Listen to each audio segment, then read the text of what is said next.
શોધી લે, મને લઈ જા, દોરડું નાખ, તો હું આ તિરસ્કારના, તકલીફોના, સમસ્યાના, કંટાળાના, વસ્તુઓના કળણમાંથી બહાર નીકળું અને તારા તરફ આવું. Thank you so much. આપ સૌનો આભાર. ડૉક્ટર રઈશ મણિયાર એ ચાઇલ્ડ સ્પેશિયલિસ્ટ છે, પીડિયાટ્રિશિયન, અને રઈશભાઈ બહુ સારા કવિ છે. રઈશભાઈ હ્યુમર બહુ સારી કરે છે. અને મજાની વાત એ છે કે પીડિયાટ્રિશિયનની કારકિર્દી છોડીને એમણે ચાઇલ્ડ સાયકોલોજીનું બહુ મોટું કામ કર્યું છે. રઈશભાઈને સાંભળવાની તમને સૌને મજા આવશે. સ્પેશિયલી પેરેન્ટિંગ પર એમના વિચારો બહુ જ રસપ્રદ હોય છે. સો પ્લીઝ, જે લોકોને પેરેન્ટિંગમાં રસ હોય ચોક્કસ રઈશભાઈને સાંભળે. ખાલી એટલું જ કહેવાનું કે સાંભળીને મોકલજો. આપણા બધાની મજા એ છે કે આવ્યું એટલે મોકલી દેવાનું. સામેનાને એવું લાગવું જોઈએ કે મેં સાંભળ્યું છે. સાંભળો ન સાંભળો એનાથી ફરક નથી પડતો, એને એમ લાગવું જોઈએ કે તમે સાંભળ્યું છે. સો આપણો પ્રોબ્લેમ જ એ છે કે આપણે બીજા માટે લિંક ફોરવર્ડ કરવા માટે જ છે બધું જે કંઈ છે. એટલે સાંભળીને મોકલજો. કંઈ પણ પૂછી શકો છો. મને એક જણે પૂછેલું કે આ બધું તમે લખો છો સંજયભાઈ વાંચે છે? ત્યારે મેં કહેલું કે વાંચતા હોય તો મને રહેવા દે ઘરમાં. કંઈ પણ પૂછી, ફીલ ફ્રી ટુ. આ આપણો સંવાદ છે. આમાં સંકોચ, શરમ, બીજા શું વિચારશે એ પણ જો તમે જ વિચારવાના હો તો એ શું વિચારશે? એટલે એમને એમનું વિચારવા દો. કંઈ પણ તમે ફીલ કરતા હો, તમને એમ થાય કે મારે આ કહેવું છે, પૂછવું છે, તો તમે મારી સાથે વાત કરી શકો છો. ડૉક્ટરનું કામ તો સર પ્રિસ્ક્રિપ્શન લખવાનું છે. તમે દવા લઈ આવો, ટેબલ પર મૂકો તોય સાજા નહીં થાવ, ખાવી તો પડશે જ. એક ભાઈ બૂટ ખરીદવા ગયા, પછી ખરીદ્યા બૂટને, આમ જોયા હાથમાં લઈને, પછી દુકાનવાળાને પૂછ્યું કે આ ચાલશે ને? એટલે દુકાનવાળાએ કહ્યું કે ના સાહેબ, પહેરવા તો પડશે. પ્રશ્ન એ છે સર કે હું તો આપને મનાઈ કરતાં વધારે છે ને, મારે બધાને એવું કહેવું છે કે તમે એક વક્તાએ પોતાનો 1 કલાક આપ્યો છે, તમે 5 મિનિટ નથી આપી શકતા? આ મારો સાદો સવાલ છે કે એક વક્તા 6 કલાકનું ટ્રાવેલ કરીને, બધા જ આવશે, રઈશભાઈ આવશે, જયભાઈ આવશે, હું આવી છું, બધા 6-7 કલાક ટ્રાવેલ કરીને 1 કલાક વાહનમાં બેસીને તમારા માટે અહીંયા આવે છે, પોતાનું 1 કલાક વધારાનું પણ તમને આપે છે. તો તમને એવું નથી લાગતું કે એના સન્માનમાં પણ 5-7 મિનિટ આપણે, કદાચ કંટાળો પણ આવે તો બેસવું જોઈએ? આવી મારી ફિલિંગ છે. મનાઈ છે એવું કહેવા કરતાં મને એવું લાગે છે કે સામેની વ્યક્તિનું સન્માન કરવું એ આપણી જવાબદારી છે, ઉત્તરદાયિત્વ છે. તો આટલું ઉત્તરદાયિત્વ આપણે નિભાવીએ નહીં તો કયું Paryushan? This is something very simple that we all need to. આ એકચ્યુઅલી છે ને બહુ સરસ ફિલિંગ છે. જ્યાં સુધી આ અધૂરપ રહેશે ને ત્યાં સુધી જે પૂરા કરવાની એક જર્ની ચાલુ રહેશે. અને ડિવાઇન ડિસસેટિસ્ફેક્શન કહેવાય. અદ્ભુત ચીજ છે આ, અને દરેકને હોવી જ જોઈએ. બધું જ પામી ગયા, બધું જ મળી ગયું, મને બધું જ આવડે છે, મને બધું જ સમજાય છે, એને બદલે ક્યાંક કશુંક ખૂટે છે. એ બહુ સરસ ફિલિંગ છે. અટકી નથી ગયા. એક વોઇડ છે જે હજી ભરવાનો છે, અને આપણે બધાએ ભરવાનું છે. મને પણ થાય છે. મને એમ થાય કે અરે હજી કેટલું બધું વાંચવાનું મારે બાકી રહી ગયું છે. આ ઉંમર થઈ ગઈ, હજી તો કેટલું બધું જાણવાનું બાકી રહી ગયું, હજી આપણને નથી ખબર. ઓહો, અચ્છા આમ. તો મને લાગે છે આ અધૂરપ તો બહુ સરસ છે. અને ખરાબ રીતે જોવા કરતાં એવી રીતે જુઓ કે હજી આ તરસ છે તમારામાં, જીવી લેવાની, પામી જવાની, વાંચી લેવાની, મેળવી લેવાની. એને અટકી ગયા એવું શું કામ કહો છો? એનો શબ્દ ખાલી બદલી નાખો. એમાં ખાલી એટલું કહો કે હજી ચાલવાની ઈચ્છા છે, અટક્યા નથી, હજી તો મંઝિલ દૂર લાગે છે. Why are you feeling stuck? You should feel that oh you have to still walk. હજી ચાલવાનું છે. આમાં ફિલિંગ એવી છે કે સાંજ ઢળવા લાગી છે અને મંઝિલ પહોંચ્યા નથી. અને એવી ઘણા લોકોને થતી હશે, આઈ એમ શ્યોર, અને થવી જોઈએ. આ જ છે જિંદગીનો પ્રેમપત્ર. તમે જીવો છો એની આ નિશાની છે. બધું જ મળી ગયું છે, બધું જ પામી ગયા છીએ, બધું જ ભોગવી લીધું છે, તો પછી રહ્યું શું? ચલો હવે નીકળવાનો ટાઈમ થયો. કંઈ બાકી છે માટે તો જીવીએ છીએ. તો એ બાકી જીજીવિષા ન રાખતા, એટલું મારે કહેવું છે. છોકરા પરણે પછી, હવે છોકરાના બાળકો રમાડી લઉં પછી, હવે યુરોપ જઈ આવું પછી, ના, આટલું વાંચી લઉં પછી, આટલા લોકોની સેવા કરી લઉં પછી, આટલા લોકોને થેન્ક યુ કહી દઉં પછી, આટલા લોકોને સોરી કહી દઉં પછી. મને બહુ આ ફિલિંગ છે કે મેં ભલભલા લોકો, મને એવું ખબર છે કે મારો વાંક નહીં હોય, એવા પ્રસંગોએ પણ મારે ત્રાસ થયો હોય, ઝઘડો થયો હોય, એવા લોકોને મેં સામેથી ફોન કરીને, મેસેજ કરીને સોરી કહ્યું છે. છ રાખતા એમની પાસે મેસેજ, છ દેખાડતા બીજાને કે લો કાજલો જવાઈ મને સોરી કહે છે. એ એનો અહંકાર છે, મારી નમ્રતા છે. તો નક્કી એ કરો કે એને એના અહંકારમાં રહેવા દો, તમે તમારી નમ્રતામાં રહો. જેને સોરી કહેવાનું છે એને સોરી કહી દો, જેને થેન્ક યુ કહેવાનું છે એને થેન્ક યુ કહી દો. જેના સુધી પહોંચવાનું છે, તમારા પ્રાથમિક શાળાના કોઈ શિક્ષક હોય જેણે તમને ગુજરાતી શીખવી હોય, તમને લાગતું હોય કે આજે આટલું સરસ વાંચી શકું છું. મને હમણાં એક બહુ જાણીતા કવિ છે વિનોદ જોશી, એમણે એક બહુ સરસ વાત કહી કે મને જેણે ક લખતા શીખવ્યો હશે એને ખબર હશે કે હું આટલા પુસ્તકો લખીશ.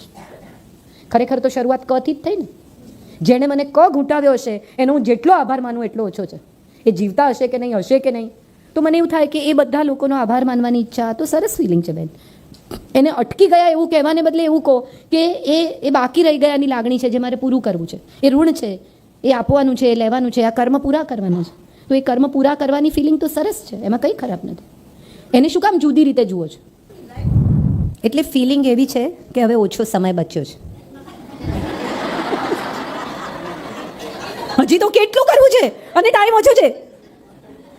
ના, જેટલું આમાં કેવી મજા છે કે આ બોટલમાં 200 ml પાણી હશે ને તો તમે 200 જ પી શકશો. પછી ગમે એટલું આમ પીવાનો પ્રયત્ન કરો પણ એમાં ખતમ થઈ ગયું છે. હવે હવા આવશે, પછી બાટલી સંકોચાઈ જશે, પણ પાણી નહીં આવે. So let us all understand this that vote ever we have is what ever we have. એક વૈદ મને બહુ સરસ મળેલા, એ મને એવું કહેતા હતા કે તમારી 3000 કિલો મીઠાઈ તમને જીવનમાં ખાવાની કેપેસિટી સાથે પૃથ્વી પર મોકલે. રાઈટ? તમારે આખી લાઈફમાં 3000 કિલો મીઠાઈ ખાવાની છે. પહેલાં 50 વર્ષમાં ખાઈ લો તો 50મે વર્ષે ડાયાબિટીસ થશે, પછી નહીં ખાવાની. અને જો ધીરે ધીરે ખાશો, 100 વર્ષ જીવવું હોય તો 3000 કિલો 100 વર્ષમાં ડિવાઈડ કરો. આ તો કેટલું તમે ઝડપથી બંને તરફ કેન્ડલ બાળો છો, એક તરફ બાળો છો. તમે તમારી જાત સાથે કેટલો સમય વિતાવો છો. અને આ વોઇડ છે ને એ એટલા માટે પણ કદાચ આવતો હોય છે કે આપણે સ્વયંને સમય નથી આપતા. ભીતરથી ચૈતન્ય પોકારે છે કે હવે મને ટાઈમ આપ. બહુ લોકોને આપી દીધો, હવે થોડો સમય મને આપ.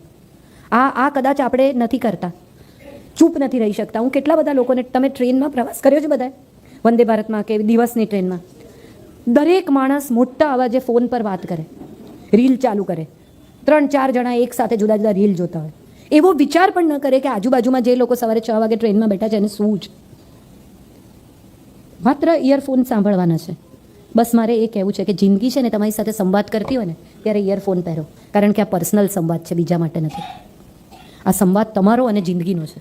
માત્ર તમે સાંભળો અને જિંદગી તમને કહે એટલો જ આ સંબંધ છે. આપણે આ નથી સાંભળતા ને એટલે અવાજ વિખરાઈ જાય છે અને પછી એવું લાગે છે કે ભીતર કોઈ અવાજ નથી.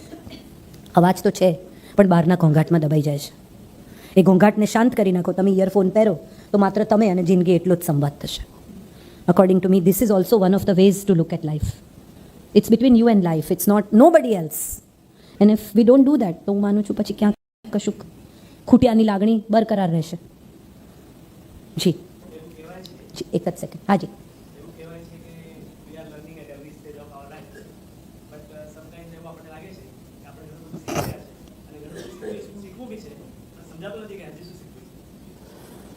એકચ્યુઅલી ઓશોએ એવું કહ્યું છે કે તમને જ્યારે એવી સમજણ પડે ને કે મને કંઈ નથી આવડતું, ત્યારે એવું માનવું કે તમને બધું આવડી ગયું છે. હું બધું જાણું છું, મને બધું આવડે છે, હજી મારે શીખવું છે, હું તમને જ્ઞાન આપું. હું જ્યારે બોલવા આવું છું ને ત્યારે હું આવતા મારી જાતને એવું કહું છું કે હું માત્ર વિચારો વહેંચવા આવું છું. મારું મન મારી વાણીમાં સ્થિર થાય અને મારી વાણી મારા મનમાં સ્થિર થાય એવી પ્રાર્થના કરીને હું અહીંયા આવું છું. હું જ્ઞાન નથી આપતી, હું માત્ર મારા વિચારો તમારી સાથે વહેંચું છું. હું જે વિચારું છું એ હું લાઉડ વિચારું છું, બસ એટલું જ. ઘણું શીખ્યા છીએ. એ જ્ઞાનનો જે અહંકાર છે ને, સત્વ પણ અહંકાર છે sir. I am sure you understand. તમસનો તો અહંકાર છે જ, પણ સત્વનો પણ અહંકાર છે. તમે જ્યારે બીજાને મેં આટલું આપ્યું, મેં આમ કર્યું, એ સત્વ છે, એનો અહંકાર છે. એવી રીતે જ્ઞાનનો પણ અહંકાર છે. એમાંથી નીકળી જઈએ અને એમ કહીએ કે મને કંઈ નથી આવડતું ને હવે મારે કંઈ નથી શીખવું. હું જે છું એ મારી જાત સાથે જીવવાનો પ્રયત્ન કરું અને જે આવડે છે બીજાને વહેંચવાનો પ્રયત્ન કરું. તો હું માનું છું આ જે ફિલિંગ છે ને કે શીખવું છે, નથી આવડતું, આવડે છે, એ જે તુલનાઓ કન્ટિન્યુઅસલી આપણી થયા કરે છે, એમાંથી બહાર નીકળવાનો રસ્તો આ છે.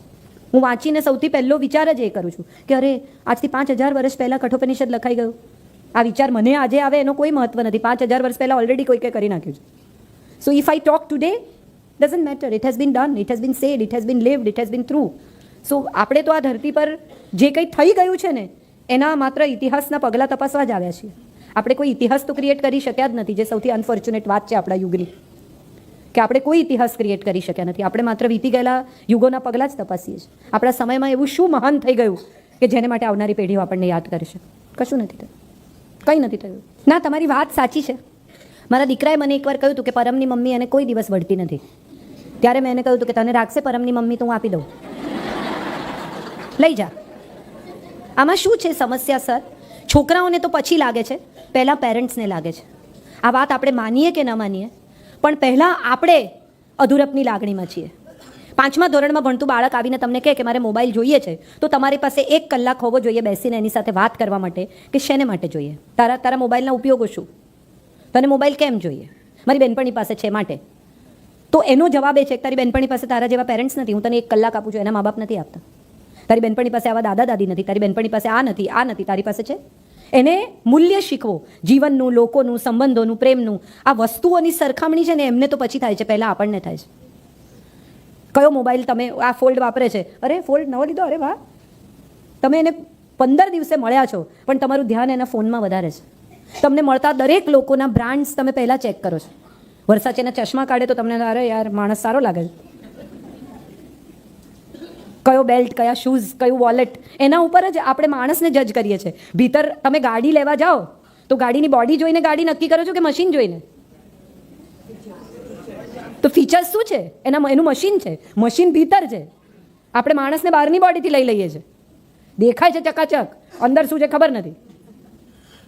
તો આ તો આપણે જ પહેલાં છીએ. આપણે આપણા બાળકની સામે વાત કરીએ તો શું વાત કરીએ છીએ? iPhone 15 આવ્યો, જોયો તમે? તમારા ઘરમાં કોઈ દિવસ એવી વાત થાય છે કે ફલાણું વાંચ્યું, આ જાણ્યું? આપણે પણ બધા એમાં જ છીએ. સો કોઈ let us not blame our children, let us first understand કે આપણે શું કરીએ છીએ. તમે પણ ફોન પર તમારી હમણાં જ આજે જ હું આવતી હતી ટ્રેનમાં, મારી આગળ એક બેન બેઠા હતા, એમણે 25 મિનિટ વાત કરી મારી આગળ જ કે કિટી પાર્ટીમાં શું પહેરશું. 25 minutes honestly she was talking and I was wondering કે મને આમ પહેલી થપ્પીમાં જે દેખાય પહેરીને હું આવી જાઉં તો હું ખોટી છું કે એ ખોટા છે?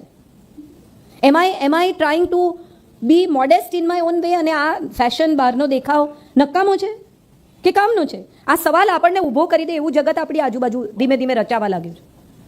હું મેકઅપ નથી કરતી અથવા હું આમ નથી કરતી તો હું બરાબર નથી? એવું તમને આ ફોમો ક્યાંક ઊભું કરે છે આ જગત. પછી તમારે જ તમારી જાતને કહેવાનું છે કે ના, હું આ જ છું ને મારે આવા જ રહેવું છે. તો તમારા બાળકને પણ શીખવો કે બેટા તારી પાસે બીજી કેટલી બધી ચીજો છે જે મોબાઈલથી મહત્વની છે. તારી પાસે બુદ્ધિ છે. અમારા એક મિત્ર છે, પોલીસમાં છે, એમને ત્યાં એક પાર્ટી હતી તો એમને ત્યાં અમે બધા ગયા હતા. પછી મારા દાદીનો એક ચોકર છે, બહુ જૂનો, 150 વર્ષ, તો એ પહેર્યો હતો. એટલે એના વાઈફે મને આવીને કહ્યું કે બહુ જ પ્રેટી છે પણ મારી પાસે આવું રિયલ છે. સમજાય છે ને? એટલે તમારી પાસે રિયલ નથી. એટલે ન કરાય આવું કોઈની સાથે. ને હું આમ જનરલી તો જવાબ ન જ આપું, હસી નાખું. એ દિવસે વળી મારું ભેજું ફરેલું હતું એટલે મેં એને કંટાળેલીને એવી જ ગયેલી. એટલે મેં એને કહ્યું, પણ મેં કીધું મારી પાસે તો અહીંયા રિયલ છે, તારી પાસે ક્યાં છે? કે મારી પાસે તો અહીંયા રિયલ છે, તું ક્યાંથી લાવીશ? ચોકર તો ક્યાંયથી પણ આવશે પણ આ બહારથી નહીં આવે. એ શીખવો તમારા બાળકને કે બહારથી નહીં આવે. આ મોબાઈલ તારી પાસે હોય કે ન હોય, તારા મિત્રો જો તારા હશે તો તારી સાથે રહેશે. આ આપણે જ કરવાનું છે, આપણા સિવાય નહીં થઈ શકે. એટલે વાનપ્રસ્થ તો ભીતર જ છે. જો વનમાં જવાથી વાનપ્રસ્થ નહીં આવે.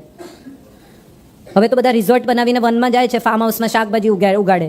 વાનપ્રસ્થમાં એ નવું એક કે હવે હોમ 2, એનો કંઈ મતલબ નથી. પણ હું એવું માનું કે 50 વર્ષની ઉંમરે તમને વસ્તુઓનો મોહ છૂટવા માંડે તો એ પહેલી શરત છે વાનપ્રસ્થની. હવે નવું ખરીદવાની ઈચ્છા ન થાય. મેં જ છેલ્લા 2 વર્ષથી નક્કી કર્યું છે કે જેટલા કપડાં છે એટલા પહેરાઈ જશે, પછી નવા લઈશ. હવે ક્યાંય પણ જાઉં, આટલું બધું ટ્રાવેલ કરું છું, શોપિંગ નથી કરતી. એક સમય હતો કે મેડ શોપર હતી હું. અમેરિકાથી આવું તો એક મારે એક્સ્ટ્રા બેગ ચેક ઇન કરવી પડે એટલું શોપિંગ કરતી હતી. પછી એવું નક્કી કર્યું કે મારે અમુક પ્રકારના વસ્ત્રો નથી પહેરવા, જેમ કે સ્લીવલેસ નથી પહેરવું. એવું મેં છેલ્લા થોડા વખતથી નક્કી કર્યું છે. તો યંગ છોકરીઓ જે મારા સ્લીવલેસ બ્લાઉઝીસ હતા, કપડાં હતા, એ યંગ દીકરીઓને આપી દીધા કે તમે લઈ જાઓ, હવે હું આ નહીં પહેરું. તો સ્વયંમાંથી મોહ છૂટે, વસ્તુમાંથી મોહ છૂટે અને પછી જીવનમાંથી મોહ છૂટે. આ 3 સ્ટેજીસ છે. પહેલો જાતમાંથી મોહ કાઢો. અરીસામાં આ બોટોક્સ છે, તમે વિચારી જુઓ, યુવાન દેખાવાનો પ્રયાસ છે. પણ યુવાન દેખાવાથી યુવાન થવાય છે? તમે તો જાણો જ છો કે તમારી ઉંમર શું છે. કેટલા બધા લોકોને હું ઓળખું છું કે જે કોઈ કહે નહીં હો, કોઈ કહે કે ના કે મને તો ખબર જ છે ને બર્થ સર્ટિફિકેટ પર શું લખ્યું છે. હું જ્યારે એમ કહું કે 60ની થઈશ, કોઈ કહે નહીં. અરે કોઈ કહે કે ના કે મેં તો નક્કી કર્યું છે ને કે નેક્સ્ટ યર હવે મને 60 પૂરા થશે, તો I have to tell myself that I have to calm down, I have to slow down, I have to learn a few things. So હું એવું માનું છું કે આશ્રમો છે ને ભીતર છે, બહાર નથી. કોઈ એજ નથી એની. એક જસ્ટ સમજ માટે 4 ભાગ પાડ્યા છે, બ્રહ્મચર્યાશ્રમ, ગૃહસ્થાશ્રમ, વાન. હવે તો ગૃહસ્થાશ્રમ પણ મોડો થયો. 25 વર્ષે પરણતા હતા, હવે છોકરાઓ 35 વર્ષે પરણે છે. તો એ પણ ડિલે થયું છે. એ ડિલે થયું છે એને કારણે પાછળનું ડિલે થયું છે. પણ સવાલ એ છે કે આશ્રમો ભીતર છે, એને બહાર ક્યાંય શોધવાના નથી. વાળ ડાય કરવા, અમુક રીતે યંગ દેખાવાનો પ્રયત્ન કરવો, યંગ બ્રાઇટ, કે હું તો બધા બ્રાઇટ કલર્સ જ પહેરું, પછી લાઇટ પહેરીએ ને તો એજ બહુ લાગે. એનાથી શું ફરક પડે? તમારી એજ શું લાગે છે, તમારી એજ શું છે? અને એનીથી સાવ વિરુદ્ધ એવું પણ છે કે 50 વર્ષે લોકોને હવે એવું લાગે છે કે આ જ યુવાન થવાનો સમય છે.